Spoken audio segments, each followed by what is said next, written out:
kelgusi umid g'unchilarimni sug'urib har xil gullarga burkangan yop yeshil chimanlik barpo qilaman. Bugun yana dadam g'amda ko'zlari yoshda, armonlari ko'piklarga aylanganmikin,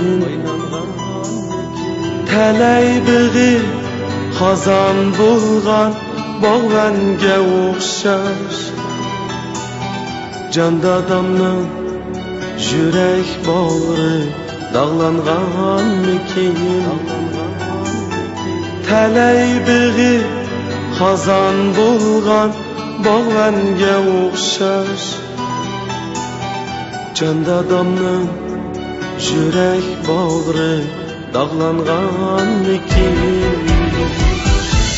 Dadam asli bir pak inson, farishta kabi, nopaklarning zulmidan xorlanganmikin. Dadam asli bir pak inson, farishta kabi, nopaklarning zulmidan xorlanganmikin. Uchi qo'lida ingrab yoqqan kiyikka o'xshash, ya dadamning qo'llari bog'langanmikin. Uchi qo'lida ingrab yoqqan kiyikka o'xshash, ya dadamning qo'llari bog'langanmikin. Dada! Dada! Oğlum! Dada!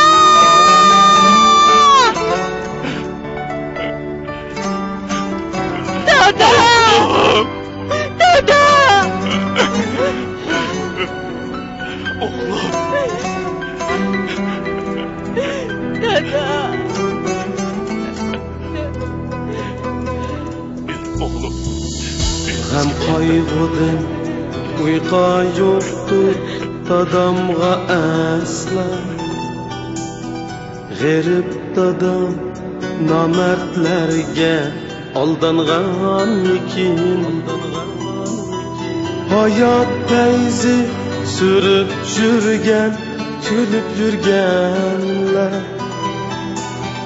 jon dadamni aldash qilib yaralganmikin.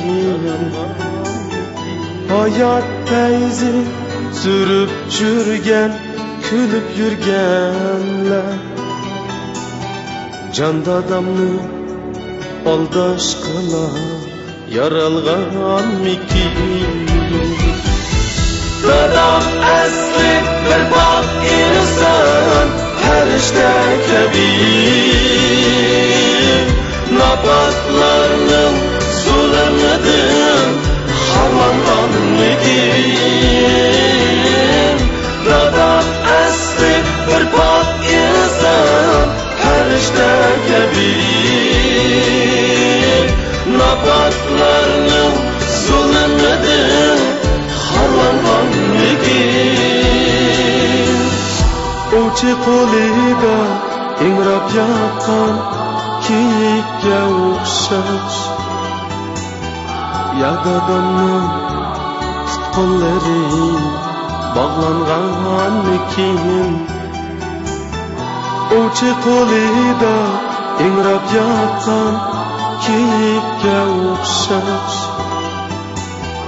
ya dadamning qo'llari bog'langanmikin. Jon dadamning yurak bag'ri dog'langanmikin. Jon dadamning yurak bag'ri dog'langanmikin.